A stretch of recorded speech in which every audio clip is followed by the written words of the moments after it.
Players in the recycling industry and owners of workshops like this one say that to safeguard against a risk of environmental degradation, recycling is the closest to achieving the goal. If you discard a plastic jerrycan or any other plastic container, bottle or material, chances are that it may choke the environment and over time eventually release microplastics into the water you now drink. Experts say microplastics can last in the human body for a lifetime and beyond. According to UN Habitat, the Greater Nairobi area generates about 3,207 tons of waste per day, 20% of which is plastic. For this reason, the call is amplifying for better management of discarded plastics. It starts from individuals seeing the fact that they are producing waste plastic, they are using lots of single-use damaging materials. If that change starts there, it'll grow throughout the entire country. Meet Anyangaga, a student at the International School of Kenya and the student marketing leader at Plastiki Rafiki, a startup that deals with recycling discarded plastics. She says the fight against further environmental degradation begins with an individual. Growing a community of people who believe and see the value in plastic recycling and the idea of turning plastic into a usable product. Gaga and her colleagues say that one way of reducing plastic waste is by introducing plastic circularity, a method that allows forms of plastic back into the economy to be used more efficiently. Working with schools and communities has also proven to inculcate the culture and discipline of environmental conservation, especially on recycling plastics in children at an early age. Just start.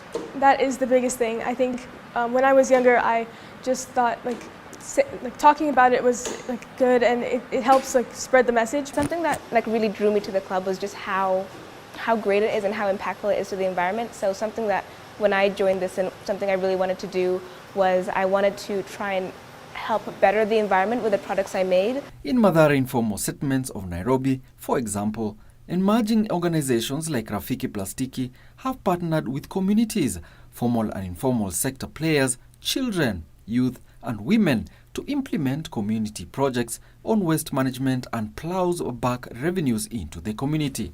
We partnered with an organization called Football Mask, and with them we set up a workshop in Mathare, and very recently, we're very proud of this actually, is they got a commission for about 6,000 keychains for them to make and sell out. However, there are challenges in the process. It's difficult to get an initiative up and running and to start something that you really believe in, but I think perseverance is something really big. The restorative and regenerative process calls for an innovation to ensure that plastics are reusable, recyclable or compostable. But how is this achieved? This is just a jerry can that we found on the street.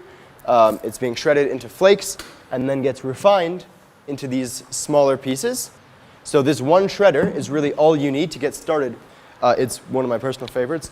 It makes beams and things like this. So instead of just, cool products that you can use on a person-by-person basis, it's really tough, really strong, and can be used for building, fence posts, rafters, things like that. Concerned citizens now say that with a collective approach and the involvement of a broad range of stakeholders, Kenya may make greater strides in waste management. Now, achieving something like this is not easy, to say the least, but it is something that is sustainable to the environment, and perhaps you can get a little token like this key holder that I have here with me.